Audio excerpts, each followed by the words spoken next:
Hi friends, मैं हूं मोमिक और आज के इस वीडियो पे मैं दिखाने वाला हूं मेरा जो ये मीरा एसेट का टैक्सेबल फंड है। ये लगभग 3.5 साल का हो गया है। ये मुझे क्या कितना रिटर्न मिला और XIRR के बारे में भी थोड़ा कुछ जानेंगे। और ये रिटर्न क्या है, एक दो अलग अलग रिटर्न क्यों यहाँ पे शो कर रहा है, मतलब दो वैल्यू शो कर रहा है, एक 18.70 और एक 32.16%।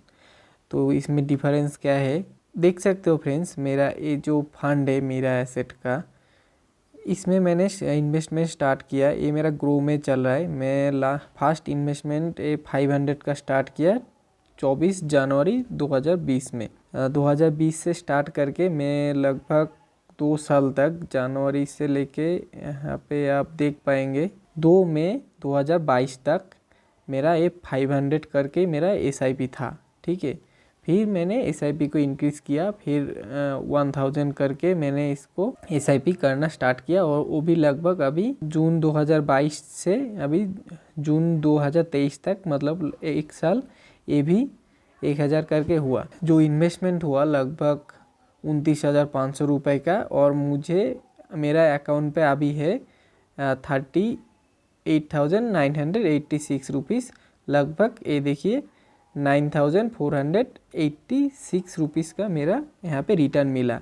तो ये हो गया एब्सोल्यूट रिटर्न जो 32.16%। मतलब मैंने इन्वेस्ट किया 29,500 और मुझे मिला 38,900, 9,500 के जैसा मेरा रिटर्न आया।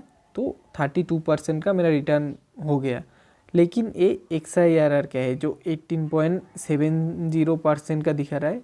तो XIRR हो गया हम लोगों का extended internal rate of return जो 18.76% है। मतलब काफ़ी अच्छा है, क्योंकि फ्रेंड्स हम लोग जब म्यूचुअल फंड पे इन्वेस्ट करते हैं तो SIP करते हैं या फिर लमसम कुछ भी करते हैं। मैंने ये जो 39,000 एक ही बार में इन्वेस्ट नहीं किया। मैंने इसका क्या हुआ, एक एक पहले 500 करके SIP किया जो हर महीना 500 करके चला, फिर 1000 का SIP किया, ऐसे करके। फिर कभी कभी ये तो मेरा टैक्सेबल फंड है, ठीक है, मैंने इसमें से कभी भी कोई फंड रिडीम नहीं किया। लेकिन काफ़ी फंड हो इसमें से अमाउंट रिडीम कर लेते हैं, किया 10,000 रुपये 1,000 रुपये रिडीम कर लिया, फिर कुछ एक्स्ट्रा लमसम फिर SIP के अंदर भी लमसम इन्वेस्ट कर देते हैं।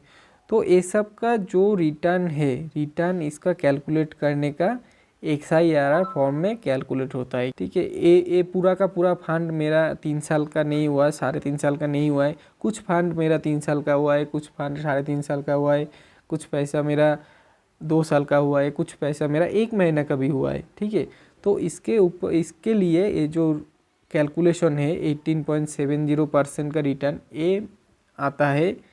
सिंपल एक रिटर्न ये मान के चलिए आप, ये इतना मेरा एवरेज ईयरली रिटर्न मुझे मिल रहा है। ठीक है, ऐसा भी नहीं है ये सेम रहेगा।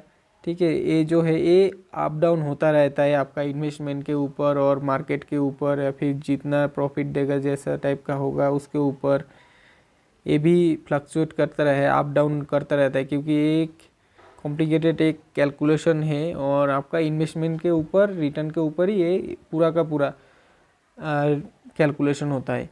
ठीक है, आप मानिए कि आप SIP में इन्वेस्ट कर रहे हो या फिर लमसम इन्वेस्ट कर रहे हो, या फिर रिडीम के टाइम SWP सिलेक्ट करके रिडीम करते हो, या फिर लमसम कुछ रिडीम करते हो, तो सब कैलकुलेशन में म्यूचुअल फंड में XIRR का फॉर्म में जो रिटर्न मिलता है, रिटर्न दिखाता है, शो करता है, ये हम लोगों का ओरिजिनल रिटर्न होता है। ठीक है, जिस हिसाब से मैं इन्वेस्ट कर रहा हूँ इतना मुझे ईयरली रिटर्न मिल रहा है। तो आप अपना कोई भी फंड का XIRR चेक कीजिएगा, और किसी भी SIP कैलकुलेटर में जाके, ग्रो का SIP कैलकुलेटर या फिर किसी भी SIP कैलकुलेटर में जाके आप चेक कर पाएंगे कि ऐसा टाइप का रिटर्न अगर आपका मिलता है, और आप अगर SIP करते हो जितना का SIP करते हो, तो उस हिसाब से आप वहाँ पे चेक कर पाएंगे कि आप अगर 20 साल 30 साल ऐसा ही रिटर्न आपका मिल रहा है, XIRR आपका ऐसा ही रहता है, तो आपका कितना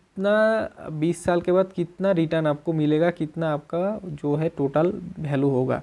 ठीक है, SIP कैलकुलेटर में जाके मैं अगर आपका दिखाता हूँ, तो पहले ग्रो का SIP कैलकुलेटर ही आ गया। तो मैं SIP में यहाँ पे 1,000 में डालूँगा, तो 1,000 और रेट ऑफ जो यहाँ पे देखिए एक एक्सपेक्टेड रिटर्न रेट पर एनुअल, तो ये हम लोगों का हो जाएगा जो 18% मुझे अभी वो फंड अभी तक दे रहा है, ठीक है।